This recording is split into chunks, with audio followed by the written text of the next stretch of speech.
Hello everyone, this is me Sadia है और मैं आपके लिए लेकर आई हूँ एक और रीडिंग जो कि होगी उन लोगों के लिए जो राइट नाउ एक कनेक्शन में है और जानना चाह रहे हैं कि क्या ये कनेक्शन लॉन्ग टर्म चलेगा या नहीं, क्या ये रिलेशनशिप जो है शादी की तरफ लीड करेगा या नहीं, या ये लॉन्ग टर्म चलेगा भी या नहीं। तो ये रीडिंग चेक कर सकते हो।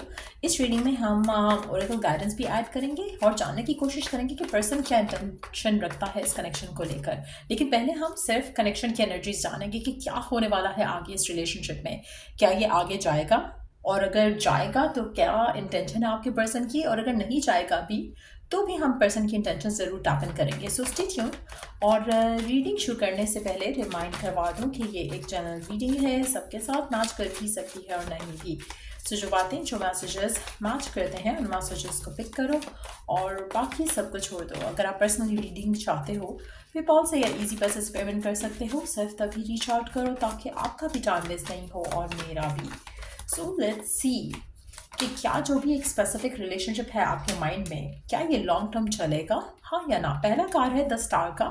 अच्छा, एक चीज़ मैं यहाँ पे कह सकती हूँ कि इस रिलेशनशिप को अगर पेशेंटली लेकर चला जाए, पॉजिटिवली लेकर चला जाए, कॉन्फिडेंटली लेकर चला जाए तो पोटेंशियल है इस रिलेशनशिप में। स्टार का कार्ड आपको होप दिलाता है, आपको पॉजिटिविटी माइंडसेट रखने के लिए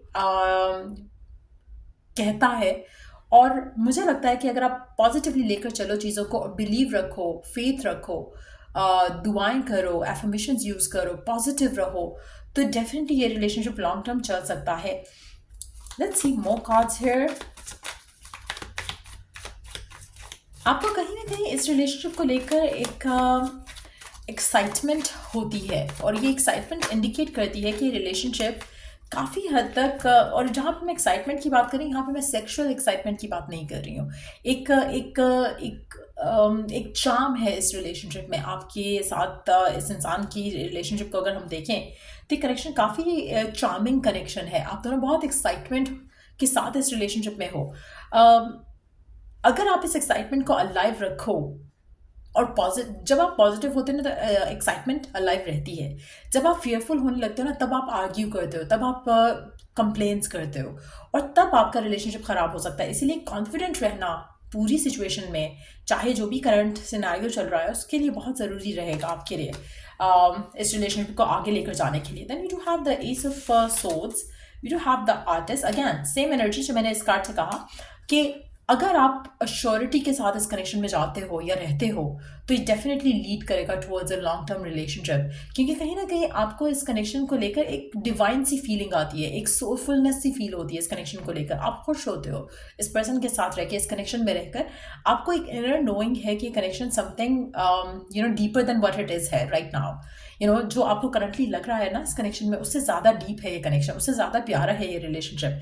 लेकिन कहीं ना कहीं आपको फियर हो सकता है जिसकी वजह से कॉन्फिडेंट रहने का इंडिकेशन है यहाँ पर, होपफुल रहने का इंडिकेशन है यहाँ पर। सो चांसेस काफ़ी ज़्यादा स्ट्रांग है कि कनेक्शन लॉन्ग टर्म चले और लीड टूवर्ड्स मैरिज भी हो। We do have the 10 of pentacles next. So ऐसा लग रहा है कि विद द आर्टिस्ट कार्ड मैं ये कह सकती हूँ कि अगर आप manifestation tools and techniques use करोगे so it's a confirm thing कि ये रिलेशनशिप शादी की तरफ लीड करेगा। अगर आपके फियर स्ट्रांग है, अगर आपके डाउट स्ट्रांग है, अगर आप नेगेटिविटी बहुत ज़्यादा सोचते हो तो देन चांसेस हैं कि आप अपने माइंडसेट को ख़राब करके ख़राब आउटकम ले सकते हो।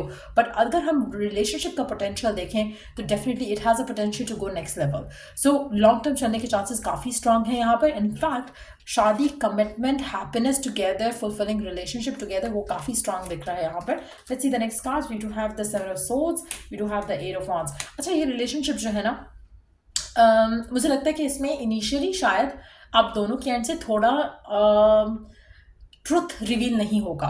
और यहाँ पे अगर मैं ट्रुथ की बात करूँ तो मैं ये नहीं कह रही कि पर्सन झूठ बोलेगा या आप झूठ बोलोगे। ऐसा लग रहा है कि जैसे या तो पास्ट की सफरिंग्स की वजह से, पास्ट के कनेक्शंस की वजह से, पास्ट की फाइट्स की वजह से आप दोनों फुली ओपन अप नहीं करोगे, इमोशनली अपने आप को एक दूसरे के सामने नहीं रखोगे। लेकिन अगर आप कॉन्फिडेंट रहते हो तो आप इस रिलेशनशिप में over the period of time growth देखोगे, पॉजिटिविटी देखोगे। आप में से कुछ लोगों के लिए मुझे लगता है कि डिफ़िकल्टीज हो सकती हैं इस रिलेशनशिप में, लेकिन अगर आप कॉन्फिडेंट रहकर, पॉजिटिव रहकर टूल्स एंड टेक्निक्स यूज करके आगे बढ़ोगे तो डेफिनेटली शादी की तरफ ग्रो करेगा ये रिलेशनशिप. सो लेट्स सी कि पर्सन की करंट एनर्जीज क्या है आपको लेकर. अच्छा, अंडरनीथ द डेक कार्ड है द फूल का. अगेन इट्स अ कंफर्मेशन कि ये लॉन्ग टर्म चलेगा रिलेशनशिप. इसमें लॉयल्टी रहेगी दोनों के अंत से. थोड़े गार्डेड एनर्जी है वो दोनों के एंड से ही लग रही है. मुझे नहीं लग रहा कि कोई एक पर्सन गार्डेड है. ऐसा लग रहा है कि जैसे अपना ट्रूथ रिवील नहीं किया जा रहा है, कुछ छुपाया जा रहा है कि आपकी इंटेंशन क्या है, पर्सन की इंटेंशन क्या है, उसको इतना ज़्यादा ओपनली रिवील नहीं किया जा रहा है. जिसकी वजह से शायद आप ये सवाल कर रहे हो कि इस रिलेशनशिप को लॉन्ग टर्म जाते हम देख रहे हैं या नहीं. डेफिनेटली मुझे लग रहा है कि लॉन्ग टर्म चलेगा. बस थोड़ा कॉन्फिडेंस के ऊपर काम करने की ज़रूरत है और पेशेंस रखने की भी ज़रूरत है. यहाँ पर आपका कनेक्शन में लॉयल्टी मुझे बहुत ज़्यादा दिख रही है. यहाँ पे एडवेंचरस एक पैशनेट एनर्जी है इस रिलेशनशिप की. एक फेथ है, इनर नोइंग है, जिस तरह से भी आप इसको कह सको, जो कि आपको और आपके पर्सन को लगेगा कि ये कनेक्शन जो है it can go long term. एक वो इनर नोइंग कह लो, इनर कॉल कह लो कि ये कनेक्शन मुझे चाहिए, this is something what I want, something I Dzire. तो वो एक ऐसा कनेक्शन है आपका आप और आपके पर्सन का. सो लेट्स सी कि आपके पर्सन की ट्रू इंटेंशन क्या है आपको लेकर, इस रिलेशनशिप को लेकर.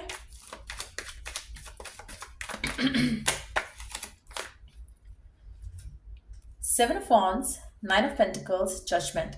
आपके पर्सन अपने आप को प्रिपेयर करना चाहते हैं इस रिलेशनशिप को आगे लेकर जाने के लिए. आपके पर्सन और आपके दरम्यान में थोड़े डिफरेंसेस हो सकते हैं और ये डिफरेंसेस आपकी और उसके दरम्यान के नहीं हैं. It's more like family differences हो सकते हैं, इट्स मोर लाइक कि रिलीजन के डिफरेंसेस हो सकते हैं, कल्चर के डिफरेंसेस हो सकते हैं, कास्ट सिस्टम के डिफरेंसेस हो सकते हैं, जहाँ पर आपके पर्सन को उनकी इंटेंशन है कि वो इस रिलेशनशिप को आगे लेकर जाएं, लेकिन उसके लिए उनको लगता है कि उनको अपने आप को प्रिपेयर करना पड़ेगा. आप में से कुछ लोगों के लिए फाइनेंशियल डिफरेंसेस भी काफ़ी ज़्यादा स्ट्रांग हो सकते हैं, जिसकी वजह से आपके पर्सन को लगेगा कि उनको आपकी तरफ एक्शन लेने के लिए थोड़ा अपने आप को बेटर अप करना पड़ेगा, या वाइस वर्सा हो सकता है. सो वो चीज़ें एक ऐसी रिलेशनशिप के अंदर इश्यूज क्रिएट कर सकती हैं. लेकिन एक चीज़ मैं यहाँ पे मेंशन करूँगी कि आपके पर्सन की इंटेंशन है इस कनेक्शन को आगे लेकर जाने की. वो डेफिनेटली इस कनेक्शन के उसी तरह से दुआ करते हैं जैसे आप करते हो. आप में से कुछ लोगों के लिए थोड़ी डिफिकल्टी ज़्यादा भी हो सकती है इस कनेक्शन को आगे लेकर जाने में, लेकिन ये आपके पर्सन के एंड से नहीं होगी. सर्कमस्टांशियल हो सकती हैं, सिचुएशनल हो सकती हैं और लोगों से कनेक्टेड हो सकती हैं, लेकिन आपके पर्सन इस रिलेशनशिप को डेफिनेटली आगे लेकर जाना चाहते हैं. सो अगर हम आपके पर्सन की बात करें, they are drawn to you. उनको लगता है कि आप परफेक्ट पार्टनर बन सकते हो उनका, और उनको भी आपकी तरह ये एक कनेक्शन जो है वो काफ़ी इंट्यूटिवली स्ट्रांग लगता है कि एक कनेक्शन ऐसा है जिसको वो लॉन्ग टर्म लेकर चलना चाहते हैं. So that's a conformation.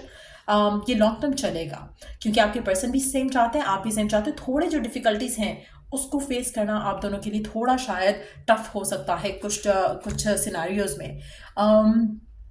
Let's see कि आपके लिए ओरेकल गाइडेंस क्या है करंट सिचुएशन में.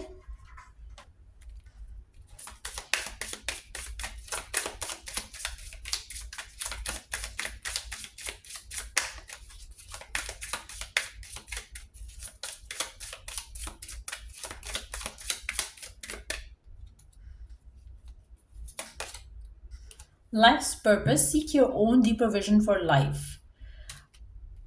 Okay. Gift of freedom, break away from your attachments. अच्छा, आप में से मेजॉरिटी लोगों के लिए मुझे लगता है कि आप हैवीली डिपेंडेंट हो जाते हो इस कनेक्शन को लेकर, और आप काफ़ी सारी चीज़ें अपनी लाइफ की इस कनेक्शन के आउटकम से अटैच कर देते हो. आपको वो सब नहीं करना है. आपकी लाइफ एक इंडिविजुअली एक लाइफ है, आपके पर्सन की लाइफ एक इंडिविजुअल लाइफ है. आप इस इंसान को चाहते हो, ये इंसान आपको चाहता है, आप दोनों इस रिलेशनशिप को वर्क करना चाहते हो, बट कहीं ना कहीं आप अपने लाइफ पर्पस से दूर मत हो जाना है इस चक्कर में, इस कनेक्शन में आके. अगर आप ऐसा करोगे तो आपके दरमियान में डिफिकल्टीज आएंगी. अगर आप अपनी लाइफ वैसे ही जियोगे जैसे कि आपको जीनी चाहिए, आपका लाइफ पर्पस जो है उसको आप कंटिन्यूली फॉलो करते रहते हो, तो आपके लिए डिफिकल्टीज जो है वो खुद ब खुद आसान होना शुरू हो जाएंगी. लेकिन जहाँ पे आपका ऑब्सेशन लव के ऊपर आया और आपने बाकी एरियाज को इग्नोर किया, तो वहाँ पे आपके लिए डिफिकल्टीज आ जाएंगी. इसलिए आपका ब्रेकअवे करना अपने अटैचमेंट को लेकर, इस इंसान को लेकर, इस इंसान के साथ फ्यूचर को लेकर, वो बहुत ज़रूरी है। जब आप अपने लाइफ को ऑन ट्रैक रखोगे तो ऑटोमेटिकली सब कुछ रिजॉल्व होता चला जाएगा आप दोनों के दरमियान में, और सिचुएशंस जो आप दोनों के दरमियान में डिफ़िकल्टीज़ लेकर आएंगी वो भी रिजॉल्व होती जाएंगी। सो ये है रीडिंग आप लोगों के लिए। अगर आपको हेल्प किया हो इस रीडिंग से, गाइडेंस मिली हो, तो don't forget to like, share and subscribe. और अगर पर्सनलाइज्ड रीडिंग्स चाहते हो या फिर कोई भी सर्विसेज चाहते हो to manifest what you want, check the description box, और till I do the next reading आप लोगों के लिए टेक केयर, बाय।